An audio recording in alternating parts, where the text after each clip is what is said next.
Radha Kishan super marketing. बचपन से लेकर 55 तक हर उम्र के रेडीमेड कपड़े, साड़ियों का संपूर्ण कलेक्शन एवं विशाल range. Girls wear, men's wear, kids wear, ladies wear सभी एक ही स्थान पर। बेहतरीन क्वालिटी, वाजिब दाम। राधा किशन सुपर मार्केटिंग की पहचान। राधा किशन सुपर मार्केटिंग, बूंदाबहू मंदिर कॉम्प्लेक्स, घंटाघर के पास, दमोह। खत्री डेंटल केयर, दांतों का अस्पताल, डॉक्टर अरुण खत्री, डॉक्टर नीलिमा बर्डे खत्री। स्थान परिवर्तन, क्लिनिक अब नए पते पर पहुंच गया है। समय सुबह 9 बजे से रात्रि 8 बजे तक। हमारा नया पता, Khatri dental care, union bank of India के बाजू से, राय चौराहा।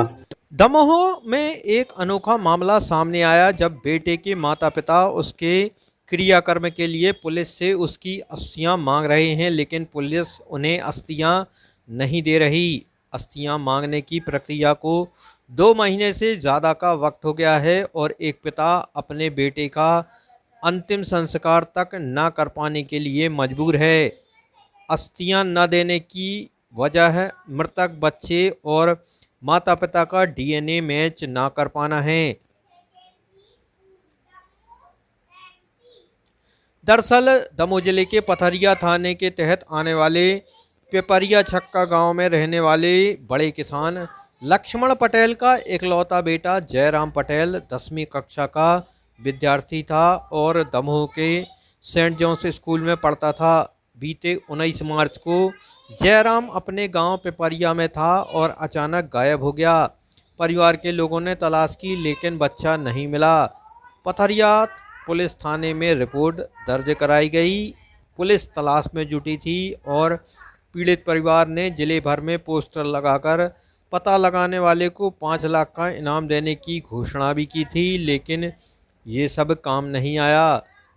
14 मई को पिपरिया गांव में ही एक खेत में नरकंकाल बरामद हुआ और उसके पास कपड़े में मिले, जिसे लापता बच्चे के माता पिता ने पहचान लिया और वो ये मान रहे हैं कि ये नरकंकाल उनके बेटे का ही है, लेकिन पुलिस ये मानने को तैयार नहीं है।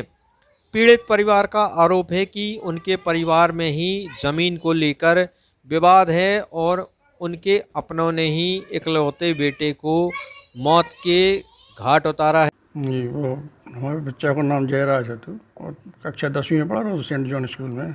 और दमोह में रहते थे, खेती है, खेती कर रहे थे, सो हार्वेस्टर हम कटाई होने तो गिलाने आए थे हम।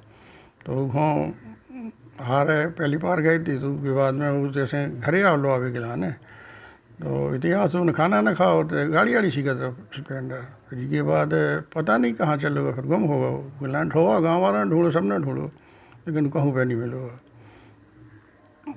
और उसके बाद फिर 14 मई को कंकाल मिलो थे, फिर हड्डी भर मिली और कुछ नहीं है, तो कपड़ा वपड़ा से हमने पहचान लो कि हमारा बच्चा है। और पुलिस से बोली, से पुलिस ने डीएनए के भेजो, अब पता नहीं कहाँ हो कहा है, और उनसे हड्डी मंगाई, मतलब कि उसको हम अंतिम संस्कार करके के लाने दे दे, तो वे नहीं दे रहे हैं और कुछ नहीं कर रहे हो। पुलिस क्या कर रही है नहीं बता सका दिया। और किसके ऊपर शक है, क्या मांग है? मांग जाई है कि हमारे वो अंतिम संस्कार के लिए हड्डी दे दिए, और जो खूनी है, जो मतलब हमारे वारे हैं, हत्यारे, उनके लाने सजा दिलाई जाए, पकड़ो जाए। अमूमन ऐसे मामलों में मृतक की शनाख्ती के बाद शव या नरकंकाल मिलने की दशा में उन्हें परिजनों को सौंप दिया जाता है, लेकिन इस बार दमोह पुलिस इन अस्थियों को परिवार वालों को नहीं दे रही और वक्त भी 14 जून से अब जुलाई तक का लंबा हो गया है। अब सवाल उठता है कि आखिर पुलिस ऐसा क्यों कर रही है, तो वजह बेहद अजीबोगरीब नहीं बल्कि विचार करने वाली है। दरअसल नरकंकाल और लक्ष्मण पटेल और उनकी पत्नी का डीएनए नहीं मिल रहा। पुलिस ने बाकायदा डीएनए कराया लेकिन वो मैच नहीं हुआ, लिहाजा पुलिस अस्थियां देने में कतरा ही नहीं रही, बल्कि उनके पास कानूनी उलझन भी है। अब फिर सवाल उठता है कि आखिर डीएनए मैच क्यों नहीं हुआ, तो मामला फिर रोचक हो जाता है। दरअसल जयराम का जन्म टेस्ट ट्यूब बेबी के जरिए हुआ था। साल 2004 में लक्ष्मण और उनकी पत्नी यशोदा की शादी हुई और 4 साल तक जब बच्चा नहीं हुआ तो उन्होंने इंदौर के एक आईवीएफ अस्पताल की शरण ली। यहाँ आईवीएफ तकनीक यानी इन्वेंट्रो फर्टिलाइजेशन तकनीक से लक्ष्मण की पत्नी को गर्भ धारण कराया गया और 2009 में उन्होंने जयराज को जन्म दिया। इस दंपत्ति के पास फिलहाल वो दस्तावेज भी नहीं हैं जो ये साबित करें कि उनके बेटे का जन्म इस पद्धति से हुआ और डीएनए भी नहीं मिल रहा, लिहाजा पुलिस अस्थियों को नहीं दे पा रही। हालांकि पुलिस शांत नहीं बैठी है बल्कि कई स्तर पर जांच पड़ताल कराने के बाद अब अस्थियों को चंडीगढ़ भेजा गया है। नाम जयराज पटेल था, सेंट जॉन स्कूल में पढ़ता था, क्लास 10वीं में। और एक इनके पापा किसान थे तो वो छुट्टी था तो खेत से गांव आया था तो इनको छोड़ने खेत गए और खेत से इनको छोड़ के घर आया तो उनके छोटे भाई थे, उनका पुत्र था, उनकी पत्नी थी। और तो उनके साथ जी खेत में थे और यहाँ आया तो उन लोगों ने क्या किया ये नहीं पता, कैसे मारा, कहाँ मारा, लेकिन मारा उन्हीं लोगों ने। और पहले 29 मार्च से हम लोग 2 बजे इनको खेत छोड़ के आया, फिर वहाँ से पाड़े जहाँ जो हैं इनके दोस्त हैं वहीं इनने बोला था कि उनको लेके आना खेत में। सो वो घर आया तो इनने फिर वहाँ से पाड़े को फ़ोन किया तो उनने बोला कि चलो जाए खेत। सो यहाँ आया तो बुलाया तो घर पे जाए नहीं था। सो फिर इनको फ़ोन किया कि जाए नहीं है तो कहाँ है, घर पे नहीं है। सो इनने सोचा वहीं खेल रहा होगा कहीं पे, फिर नहीं मिला तो कोई इनके छोटे सौतेले भाई दशरथ वो खेत गए कि नहीं है घर पे। और फिर पाड़े भी गए और राम जी भी गए कि जाए घर पे नहीं है। तो फिर गांव में जे घर आए फिर खेत से फिर खोजा सब में नहीं मिला। और उनका बेटा था दशरथ का जो मानवेंद्र नाम है, वही कहीं के इसी बहाने से ले गया कि चलो मोटरसाइकिल सिखा दे।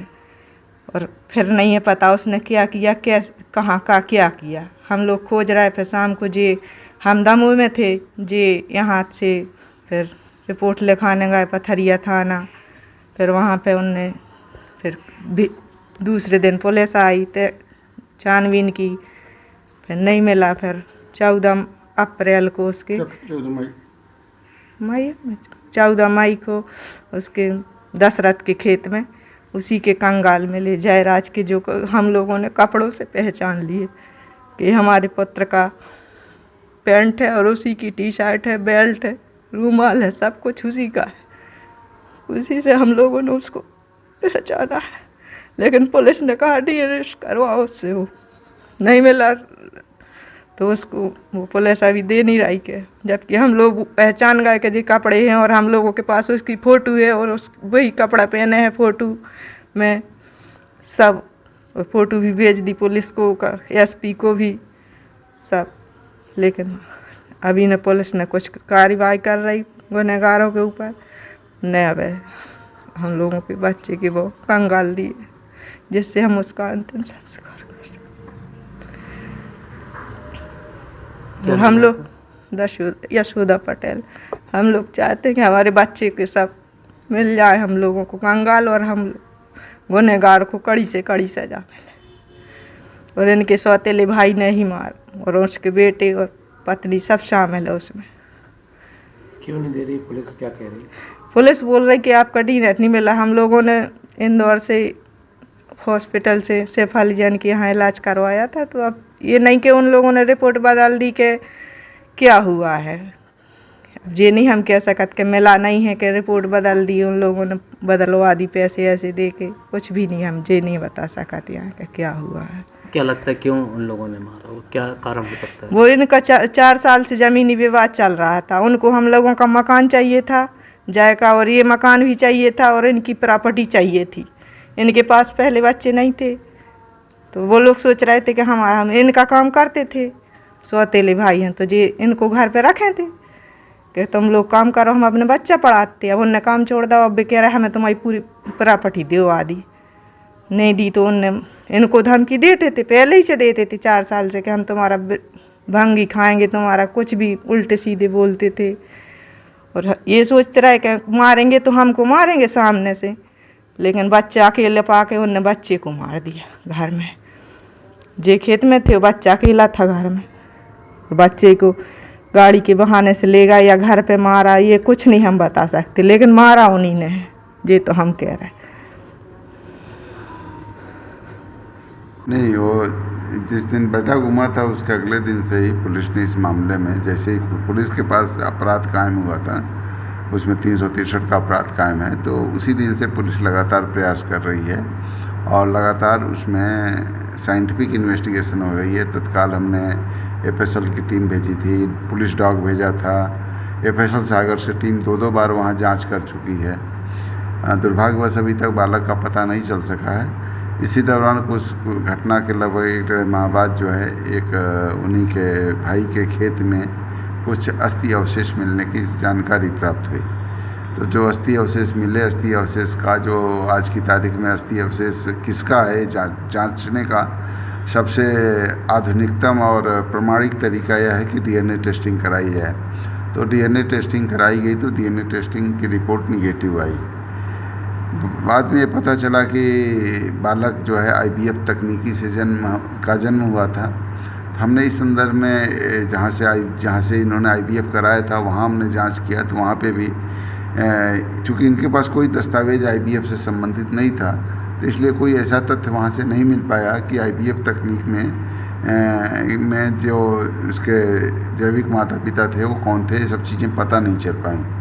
हालांकि अभी भी उसमें दोबारा हम एक टीम भेज रहे हैं। इसके अलावा हमने जब चूँकि फरियादी पक्ष जो लक्ष्मण सिंह जी हैं उनका ऐसा मानना है कि ये जो अस्थि अवशेष मिले हैं, अस्थि अवशेष उनके बालक के हो सकते हैं, ऐसा उनका मानना है। तो हमने ये दूसरी तकनीक जो पहले यूज होती थी इस तरह के चीज़ों में पहचान स्थापित करने के लिए, उसको सुपरफिशियल इम्पोजिशन कहा जाता है। इसके लिए हमने अस्थि अवशेष जो है वहाँ भेजे हैं चंडीगढ़ के लिए।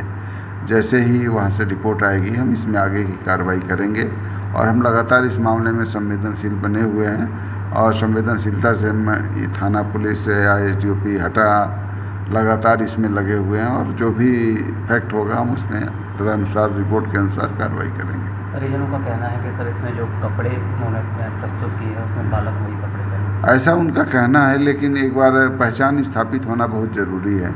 पहचान स्थापित होने से हमारे सामने एक तथ्य भी आएगा कि इसमें किस प्रकार का अपराध घटित हुआ और किन लोगों द्वारा घटित हुआ। यदि ऐसा पहचान स्थापित होती है, नहीं होती है तो भी पता करने की कोशिश की जाएगी वो बालक आगे कौन है। और जो हत्या के आरोपी और अस्थि विसर्जन करने ना देने का भी आरोप उनके परिजन। नहीं, ऐसा भाई पहचान तो स्थापित हो ना कि वो किसका है।